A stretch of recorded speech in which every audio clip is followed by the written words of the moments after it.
इमरान खान का जलसा है लाहौर में।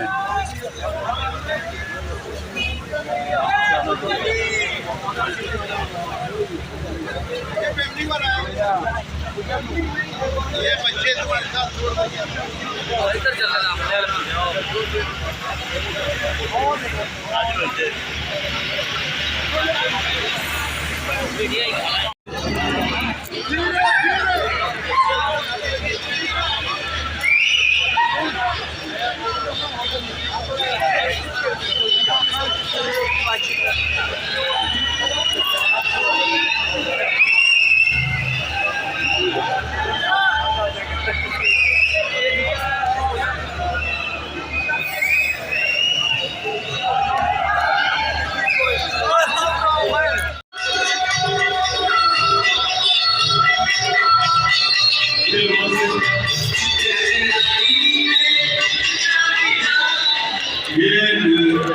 भाईचारे जो गेट है इसमें जो लोग रुके हुए हैं हम चलना शुरू करें क्योंकि ये बहुत काफी रश इकट्ठा हो रहा है। तो पूरी कौम हम आवाज होकर इमरान खान के साथ पाकिस्तान का कौमी कराना पड़ेगा।